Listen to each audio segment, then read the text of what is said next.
இந்த பதிவை பார்க்க போகிற அத்தனை அன்பர்களுக்கும் அடியார்களுக்கும் எல்லாருக்கும் என்னுடைய பணிவான வணக்கங்களை தெரிவிச்சுக்கிறேன். அன்பினை பெறுவாயாகில் அதர்மங்கள் அனைத்தும் நீங்கி துன்பமும் தவிர்ந்து போகும், துயரம் இங்கு உண்டோ சொல்வாய்.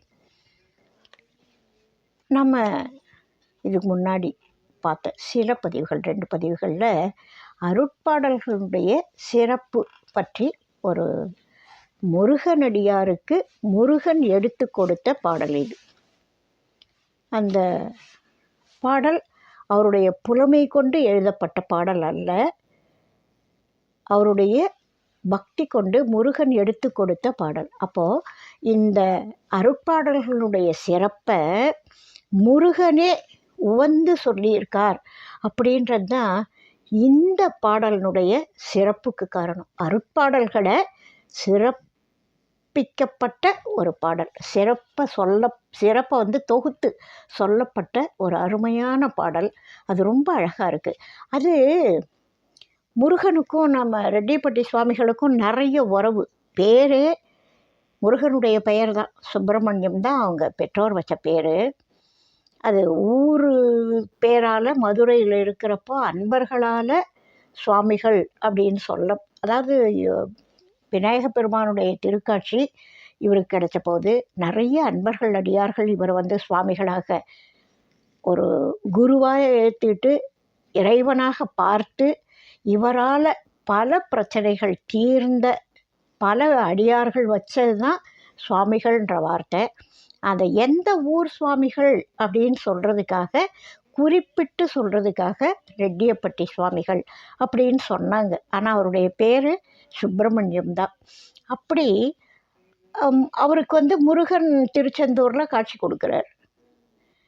அதனால் நம்ம சுவாமிகளை பற்றி இவங்கெல்லாம் ஒன்றே தான். விநாயகர், முருகப்பெருமான், சிவன், உமையம்மை எப்படி சொன்னாலும் எல்லாம் ஒரு பரம்பொருளோட சில காரணங்களால் எடுக்கப்பட்ட சில வடிவங்கள். இறைவனுடைய கருணை மிஞ்சியதால் எடுக்கப்பட்ட வடிவம் உமையம்மை, ஞானம் மிஞ்சிய போது எடுக்கப்பட்ட வடிவம் விநாயக பெருமான், வீரத்தை வெளிப்படுத்த எடுக்கப்பட்ட வடிவம் முருகப்பெருமான். இப்படி ஒரு பரம்பொருளுடைய ஒவ்வொரு வடிவம் தான் அது. அந்த முருகப்பெருமான் எடுத்து கொடுத்த பாடல் அப்படின்னு நினைக்கிறப்போ நம்ம சுவாமிகளோட பெருமை எவ்வளவு உயர்ந்தது, எவ்வளவு உன்னதமானது. அடியார்தம் பெருமை சொல்லவும் பெரிதே, தொண்டர்தம் பெருமை சொல்லவும் பெரிதே அப்படின்ற மாதிரி நம்ம ரெட்டியப்பட்டி சுவாமிகளை பற்றி அந்த முருகனடியார் சொன்ன போது, பாடிய போது எனக்கு ரொம்ப மெய்சிலிர்ப்பாயிடுது. அதனால் இந்த பாடலை அடியார்களோட ஷேர் பண்ணிக்கணும் அப்படின்றதுக்காகத்தான் இந்த பாட்டை பற்றி நான் போட்டுக்கிட்டு இருக்கேன். அந்த பாடலை முதல்ல 2 வரி சொன்னோம், இன்றைக்கி அடுத்த வரியை பார்க்க போகிறோம். அருளின் சுரங்கம் ஆண்டவர் பாடல். ஆண்டவர் பாடல் எப்படிப்பட்டதுன்னா, அருளின் சுரங்கம், பொருள் பொதி பெட்டகம், ஏகப்பட்ட பொருட்களை, விலை உயர்ந்த பொருட்களை பாதுகாத்து வைக்கக்கூடிய லாக்கர் பெட்டகம். பொற்புதை சுரங்கம், சுரங்கத்திலேயே பொற்சுரங்கம், தங்கச் சுரங்கம். அருளின் விளக்கம் அமைதி தத்துவம். அடுத்த வரியில் சொல்லப்பட்டிருக்கிற வரி அருளின் விளக்கம் அமைதி தத்துவம். அருளுக்கு விளக்கம் சொல்ல சைவ சித்தாந்தம் அப்படின்னு சொல்கிறோம். இறைவனை பற்றி பேசக்கூடியது, மனிதர்களை, ஆன்மாவை பற்றி பேசக்கூடியது, இந்த உலக படைப்பு பற்றி பேசக்கூடியது, பதி பசு பாசம், இந்த உண்மைகளை பேசக்கூடியது ஞான நூல். இறைவனை பற்றி பேசும் பொழுது பதி, எல்லா உயிர்களுக்கும் பதி அவர் தான், இறைவன் தான். இறைவன்லேருந்து நம்ம வெளியில் வந்தோம், திரும்ப இறைவனுக்குள்ளே போய் ஒடுங்க போகிறோம். அந்த பதியோட விளக்கம்தான் இந்த அருட்பாடல்கள். இறைவனை பற்றி, அதாவது விழாவாரியான்னு சொல்லுவாங்கள்ல, ஒவ்வொரு பாடல்லையும் ஒவ்வொரு கருத்தை சொல்லி இறைவனோட குணங்கள் இறைவனோட சிறப்பு, முத்தி அடைய வேண்டிய வழி, முத்தினா என்ன, அப்படி விளக்கமாக சொல்லப்பட்டிருக்கிறது இந்த அருட்பாடல்கள். அதனால் அருளின் விளக்கம், இறைவனுடைய அருள் கருணையோட, அவருடைய மறைப்பு நடந்தாலும் அழித்தல், அதாவது ஆக்கல், அழித்தல், காத்தல், மறைத்தல், அருளல், அத்தனையை பற்றியும் சொல்லியிருக்கு அந்த பதியினுடைய அருள். அந்த அருள் இந்த அருட்பாடல்களில் விளக்கப்பட்டிருக்கு. ஒரே இடத்துல இல்லை, அங்கங்கே ஒவ்வொரு கருத்தை சொல்லி விளக்கியிருக்கார் நம்ம சுவாமிகள். அதனால் இந்த பாடல் எப்படிப்பட்டதுன்னா, அருளின் விளக்கம். எந்த அருள்? இறை அருளினுடைய விளக்கம் இந்த அருட்பாடல்கள். அமைதி தத்துவம். தத்துவம் அப்படின்னாலே உண்மை பொருள் அமைதியாக தான் இருக்கும். உண்மை எப்பவும் அமைதியாக தான் இருக்கும். இதுக்குள்ள, இந்த அருட்பாடல்களுக்குள்ள ஒளிஞ்சிட்டு இருக்கிற தத்துவங்கள் அமைதியாக சொல்லப்பட்டிருக்கு. ஆர்ப்பாட்டமாக சொல்லப்படாமல் அமைதியாக சொல்லப்பட்டிருக்கு. அமைதியாக உட்கார்ந்து படித்து பாடி கேட்குற போது அந்த தத்துவங்கள் நல்லா நமக்குள்ள ஒரு விளக்கத்தை கொடுக்கும். அதனால் இது என்ன, எப்படி இருக்குது? அருளின் விளக்கம், அமைதி தத்துவம், நிலைத்த இறைவன் நெடிய புகழை. நிலைத்த இறைவன். உலகத்தில் எல்லாம் ஒடுக்கப்படும் பொழுது மகா பிரளயம்னு சொல்லுவாங்க. பிரளய காலத்தில் சொல்லப்பட்டது இல்லாமல் மகா பிரளய காலம் அப்படின்னு ஒன்று வரும். அப்போது பிரளய காலம் அடிக்கடி யுகத்துக்கு ஏதோ பிரளயம் வருது, முடியுது. 4 யுகங்கள் முடிகிற போது பிரளய காலம் வரும். மகா பிரளய காலத்திலேயும் இறைவனை தவிர மற்ற எல்லா பொருட்களும் ஒரு புள்ளிக்குள்ளே போய் அடங்கிடும். அந்த புள்ளிக்குள்ள இறைவன் நிலைத்த தன்மையோடு எல்லாத்தையும் தன்னுள்ள அடக்கிட்டு ஒடுக்கிட்டு நிலைத்தவராக இருக்கிறார். அந்த நிலைத்த இறைவனுடைய புகழை, எப்படிப்பட்ட புகழ்? நெடிய புகழ், நீண்ட நெடுந்தூரம் அப்படின்னு சொல்லுவோம். நெடிய புகழ் இறைவனுடைய, காலத்தால் மாறக்கூடிய புகழ் அல்ல. ஒரு குறிப்பிட்ட தூரத்தில் மறையக்கூடியது, மாறக்கூடியது அல்ல.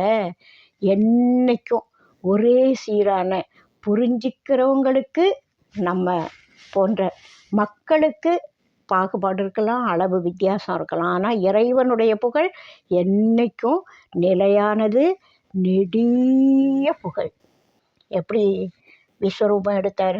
அயனுமாலும் தேடிய போது அண்ட சராசரங்களுக்கும் ஒரே வடிவமாக நின்னார் இல்லையா? அவங்களால திருவடியும் பார்க்க முடியாமல் திருமுடியும் பார்க்க முடியாமல் போனதுக்கு ஒரே காரணம் சகலமும் தானே அப்படின்னு நின்னார். இவங்க எங்கே போய் எதை தேடி கண்டுபிடிக்க முடியும்?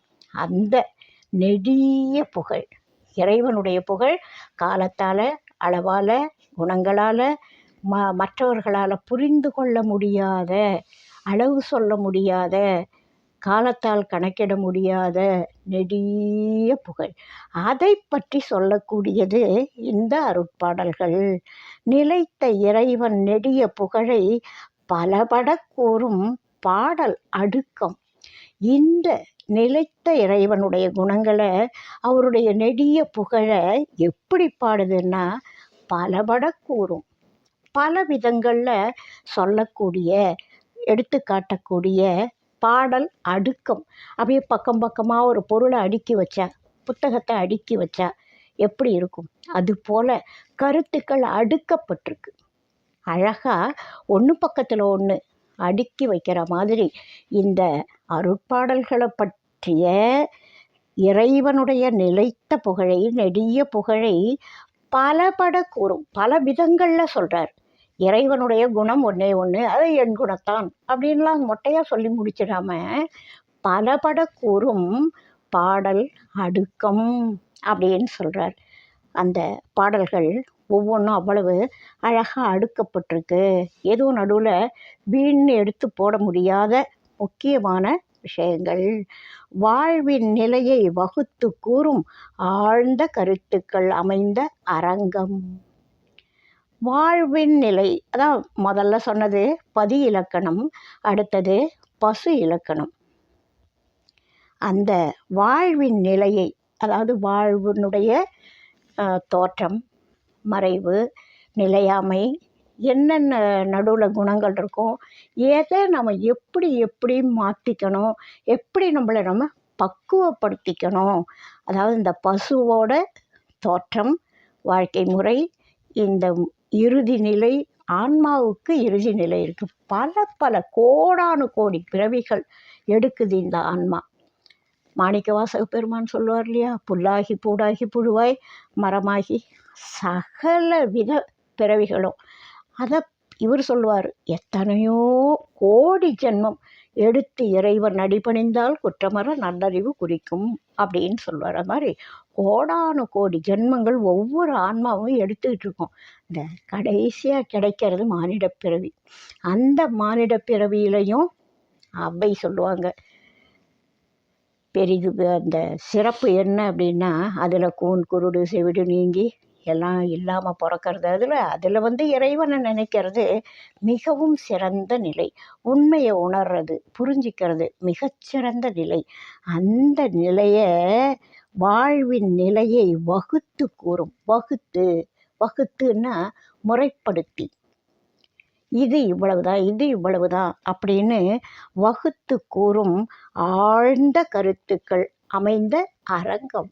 அந்த கருத்துக்கள் எப்படிப்பட்டதுன்னா, ஆழ்ந்த கருத்துக்கள், உண்மை பொருள், மெய்ப்பொருள், வாழ்வினுடைய நிலையாமையை, வாழ்க்கை முறையை, அந்த ஆன்மா முக்தி அடைய வேண்டிய முறையை வகுத்து கூறும் ஆழ்ந்த கருத்துக்கள் அமைந்த அரங்கம்.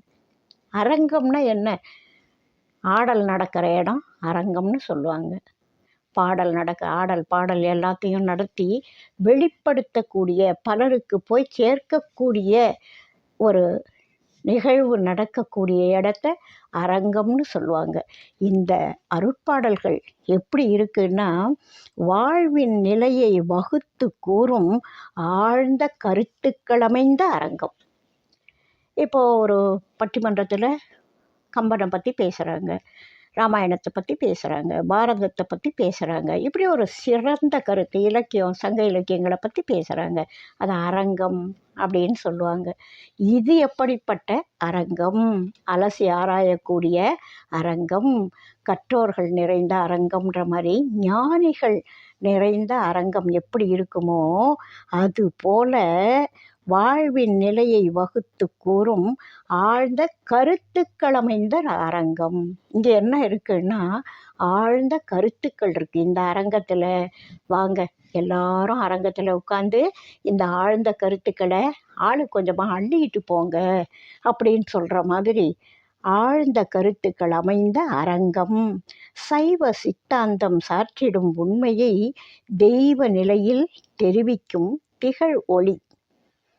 இந்த சைவ சித்தாந்த கருத்துக்கள் உலகத்தில் தமிழில் சொல்லப்பட்ட அளவுக்கு உலகத்தில் வேறு எந்த பகுதியிலையும் இவ்வளவு ஆழமாக சொல்லப்படலை.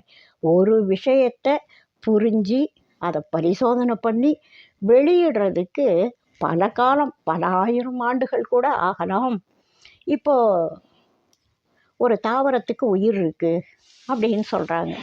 அதை கண்டுபிடிச்சவங்கள நோபல் பரிசு கொடுத்து பாராட்டுறாங்க. உலக படைப்பு அத்தனையும் மாயை அப்படின்னு இப்போ தான் கண்டுபிடிச்சிருக்காங்க, ஒத்துக்கிறாங்க. இதை நம்ம சைவ சித்தாந்தம் எத்தனையோ காலத்துக்கு முன்னாடி தெள்ள தெளிவாக சொல்லிட்டு போயிடுது. உலக படைப்பு அத்தனையும் மாயை, மாயின் துணை கொண்டு படைக்கப்பட்டவை. ஒரு பரம்பொருள் மாயையின் துணை கொண்டு பல கோடி விதங்களாக, பல யோனி வேதங்களாக இறைவன் இந்த படைப்பு தொழிலை செய்திருக்கிறார். இது எல்லாமே தோன்றும், வளரும், மறையும், ஒடுங்கும், மறுபடியும் தோன்றக்கூடியது அப்படின்னு சொல்லியிருக்காங்க. இந்த மாதிரி சைவ சித்தாந்தம் சாற்றிடும் உண்மையை தெய்வ நிலையில் தெரிவிக்கும் திகழ் ஒளி. தெய்வ நிலையிலிருந்து ரெட்டிப்பட்டி சுவாமிகள் சொல்லியிருக்கார். யாருக்கு? அடியார்களுக்காக, அன்பர்களுக்காக, பக்தர்களுக்காக ஆன்மாக்கள் உய்யும் பொருட்டு சைவ சித்தாந்தம் சாற்றிடும் உண்மையை தெய்வ நிலையில் தெரிவிக்கும் திகழ் ஒளி. இப்போது மனசில் இருள் இருக்குது. வெளியில் இருக்கிற இருளை போக்குறதுக்கு இரவு நேரத்தில் இருள் இருக்குது. அந்த இரவை போக்குறதுக்கு ஒரு சூரியன் வர்றார். அந்த சூரிய வெளிச்சம் வரும்பொழுது இருள் தானே விலகிடும் இல்லையா? அதுபோல் இந்த மனசில் இருள் இருக்குது, எல்லாருக்கும் உண்டு. இருண்ட பகுதி மனசுக்குள்ளே நிச்சயமாக இருக்கும். ஏன்னா ஆன்மா பிறக்கும் பொழுதே ஆணவத்தோடு கலந்து இருந்தது ஆன்மா. ஆணவம்ன்றது இருள். அந்த ஆணவம் போயிட்டா ஆன்மா முத்தி நெறிக்கு தயாராகிடும்.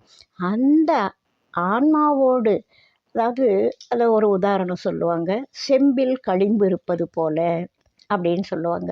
அந்த செம்பில் ஏறிய களிம்பை விளக்கணும்னா வேற ஒருத்தர் தேவை, தானே போகாது.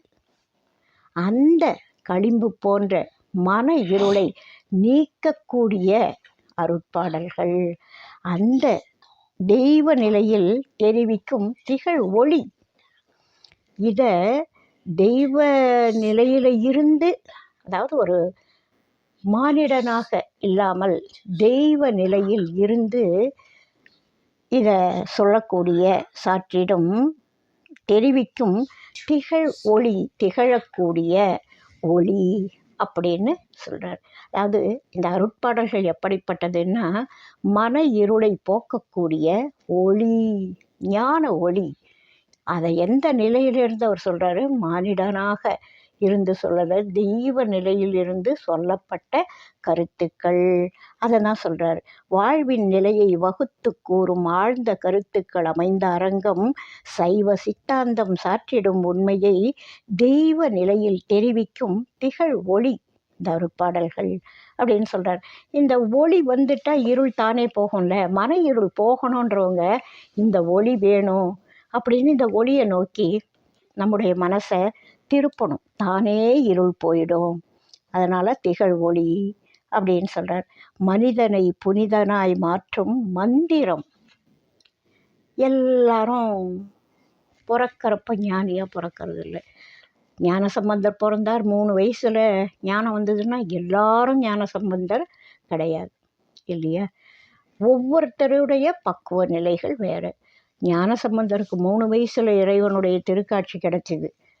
அதே திருநாவுக்கரசருக்கு இன்னும் கொஞ்சம் பின்னாடி தானே கிடச்சிது. அதுபோல் ஒவ்வொருத்தருக்கு அவங்களுடைய வினைகளுக்கேற்ப, விதிக்கேற்ப, பக்குவத்துக்கேற்ப காலங்கள் மாறுபடலாம். ஆனால் அந்த மனித பிறவி எடுத்தவங்க முத்தி அடையணும்னு நினச்சிட்ட பிறகு இந்த வாழ்க்கை போதும், நாம் பிறந்தது, வளர்ந்தது, வாழ்ந்தது, கஷ்டப்பட்டது, இங்கே இந்த இன்பத் துன்பங்களால் நம்ம உழன்றது போதும் அப்படின்னா, இந்த தயிரை சிலுப்புறப்போ அந்த தயிர் படுற அவஸ்தை இருக்கும்ல, மற்ற இப்படி அப்படின்னு சிலுப்புறப்போ இந்த ஆன்மா எவ்வளவு துன்பத்தை அனுபவிக்குது இந்த உலகியல் வாழ்வில். அந்த மாதிரி அந்த தயிர் சிலுப்புற மாதிரி நம்ம இன்பத் துன்பங்களால் அல்லல் பட்டு உழன்று நம்ம மனசு பக்குவப்படும் பொழுது நம்ம புனிதனாகணும். நாம் இதுவரைக்கும் தப்பு செய்தோம், இனிமேல் வேண்டாம், நாம் நல்லவனாக ஆகணும், புனிதனாக மாறணும், தெய்வ நிலைக்கு உயரணும். நம்ம இந்த நிலையிலேயே இருந்து இதிலேயே உழன்றுட்டுருக்கிறதா, இந்த பிறவிக்கடல்லே கிடக்கிறதா, இந்த கடலை விட்டு வெளியில் வரணும், பிறவிக்கடல்லேருந்து தப்பிச்சு வெளியிலே இறைவனுடைய திருவடியை பற்றணும் அப்படின்னு எந்த ஒரு ஆன்மா நினைக்குதோ அந்த மனிதனை புனிதனாய் மாற்றும் மந்திரம். இந்த மந்திரத்தை உச்சாடனம் பண்ணிக்கிட்டே இருந்தால் இது கொண்டு சேர்க்க வேண்டிய இடத்தில் சேர்க்கும். அப்படிப்பட்ட ஒரு மந்திரம் இந்த அருட்பாடல்கள் அப்படின்னு சிறப்பிச்சு சொல்கிறார். இனிக்கும் தேன் எனும் தெள்ளிய அமுதாம். இனிப்பே சுவையானது, தேன் சுவையானது, தெள்ளிய அமுதம். இனிப்பு, தேன் எல்லாத்தையும் கலந்த தெளிந்த அமுதம். அதில் ஒன்றும் கலங்கலே இல்லை, குழப்பமே இல்லை, கசடே இல்லை. தெள்ளிய அமுதம். எது இது கலந்திருக்கு? இனிக்கும் தேன் எனும் தெள்ளிய அமுதாம் இந்த தெளிவிலா நாங்கள் தெளிவுரை வகுத்தோம். இந்த உரைநூல், அதாவது அருட்பாடல்களுக்கு நாங்கள் போய் இப்பேற்பட்ட தெளிந்த அமுது போன்ற இனிக்கக்கூடிய தேன் போன்ற மருத்துவ குணத்தோடு இனிப்பும் சேர்ந்த இந்த அருட்பாடல்களுக்கு நாங்கள் தெளிவுரை வகுத்தோம். ஒளி இல்லாத சிற்பி சிலை வடித்ததைப் போல். கையில் ஒளியே இல்லை, ஆனால் அந்த சிற்பி ஒரு சிலையை வடிக்கிறார்.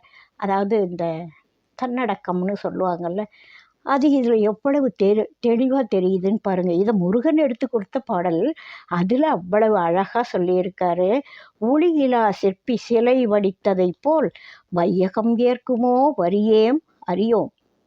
வரியேம் அறியோம், நாங்கள் வரியோம், எங்களுக்கு நாங்கள் அறியோம். வையகம் ஏற்குமோ, நாங்கள் எடுத்து கொடுத்த இந்த தெளிவுரையை இந்த வையகம் ஏற்குமோ அறியோம். செய்தோம் முறையை சிறக்குமோ இல்லையோ.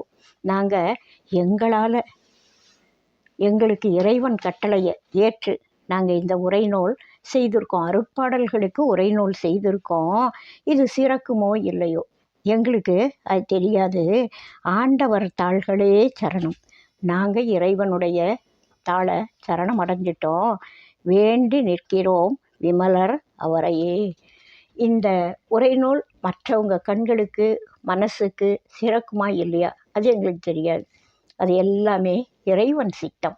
நாங்கள் ஆண்டவரை வணங்கி நிற்கிறோம் அப்படின்னு எழுதப்பட்ட இந்த பாடல் மிக மிக அருமையாக இந்த அருட்பாடல்களுடைய சிறப்பை சொல்லக்கூடிய ஒரு பாடல். இந்த பாடல் என்னதான் சொன்னாலும் முழுமையாக சொல்லியதாக ஆகாது. இந்த பாடல்களை பாடணும். அதாவது ஒருத்தர் நீச்சல் கற்றுக்கணுன்னா கரையிலேயே நின்று இப்படி தண்ணியில் படுக்கணும், இப்படி கையை அசைக்கணும், இப்படி காலை அசைக்கணும் அப்படின்னா நீச்சல் கற்றுக்க முடியாது. ஒரு பொருள் சுடும்னா இது சுடும் அப்படின்னு சொன்னால் தெரியாது. இந்த பொருள் லட்டு இனிக்கும் அப்படின்னு சொன்னால் அதை வாயிலேயே போடாமல் லட்டு இனிப்பாக இருக்கும், இதில் சர்க்கரை சேர்ந்திருக்கிறது, இதில் இது சேர்ந்திருக்கு, அது சேர்ந்திருக்கு, அதனால் இனிக்கும் அப்படின்னு சொன்னால் அந்த இனிப்பை உணர முடியாது. எத்தனை பொருள் இருக்கட்டும் உணர முடியாது. அதை அனுபவிக்கும் பொழுது அதோடு நாம் நீச்சல் வேணும்னா கற்றுக்கணுன்னா தண்ணிக்குள்ளே குதிக்கணும். இனிப்பை சாப்பிட்ணுன்னா வாயில் எடுத்து போடணும். அப்போ தான் அந்த இனிப்பை உணர முடியும். அதுபோல் இந்த அருட்பாடல்களை நீங்கள் இது இவ்வளவு உயர்ந்தது, இவ்வளவு உன்னதமானது, சைவ சித்தாந்த கருத்துக்களை உள்ளடக்கி இருக்குது, வேதங்களோட கருத்துக்களை சொல்லி இருக்குது, ஆகமங்களோட கருத்துக்களை சுருக்கி இருக்குது, 1000 சொன்னாலும் இதை யார் அருட்பாடல்களை படிக்கிறதோடு மட்டும் இல்லை, பாடுறதோடு மட்டும் இல்லை, சொல்லிய பாட்டின் பொருள் உணர்ந்து சொல்லுவார். யாராக இருந்தாலும் அவங்க எல்லாருக்காகவும் சுவாமிகள் வேண்டியிருக்காரு. ராஜவிருட்சம் சிவமாய் இன்வேம்பு சக்தியதாய் ஆசையுடன் வந்தே அமைந்து, ஆசையோடு போகணும், அமைந்து வெகு நேசமுடன் புத்திரனை பெற்றார். யார் பரம்பொருளோட புத்திரனாக வந்த விநாயக பெருமானை வணங்குறாங்களோ இப்பூதலத்தில் எல்லோரும் முத்தி பெற என்றே முதல் அப்படின்னு கேட்டிருக்கார். இந்த அருட்பாடல்களை பாடக்கூடிய, உணரக்கூடிய, உள்வாங்கக்கூடிய, கடைப்பிடிக்கக்கூடிய அத்தனை பேருக்கும் அவங்க இல்லறம் நடத்தினாலும் இல்லறத்தை நல்லறமாக நடத்தணும். அற நெறி வழுவாமல் இல்லறத்தை நடத்தக்கூடிய எல்லாரும் இறைவன் ஏற்பாடு. இதுக்காக ஏற்படுத்தப்பட்டதான் திருவிளையாடல் போன்ற புராணம் போன்ற பல புராண கதைகளும். இது புரிஞ்சிக்கணுன்றதுக்காக ஏற்படுத்தப்பட்ட புராண கதைகள். அதுபோல் இது உண்மையை சொல்லக்கூடிய அருட்பாடல்கள். இதை உணர விரும்புகிறவங்க ஏற்றுக்கணும் அப்படின்னு சொல்லி கேட்டுக்கிட்டு இந்த பதிவை முடிக்கிற. அடுத்த பதிவில் அடுத்த வேறொரு கருத்தோடு சந்திப்போம். நீங்கள் இதெல்லாம் உங்களுக்கு பிடிச்சிருக்கு, நல்ல விஷயங்கள் பிடிச்சிருக்குன்னா இதுக்கு முன்னாடி பண்ணலைன்னா சப்ஸ்கிரைப் பண்ணுங்கள், லைக் பண்ணுங்கள், ஷேர் பண்ணுங்கள். உங்களோட கனிவான கருத்துக்களை சொல்லுங்கள். அது எங்களுக்கு இன்னும் ஊக்கப்படுத்தக்கூடியதாக இருக்கும் அப்படின்னு சொல்லிட்டு அடுத்த பதிவில் சந்திப்போம். வாழிய நாளும் மெய்மெய் வாழ்க நல் அறங்கள் எல்லாம் வாழிய பெரியோன் நாமம் வாழியே வாழி வாழி. எல்லாருடைய திருவடியும் வணங்கி விடைபெற வாழ்க வளமுடன்.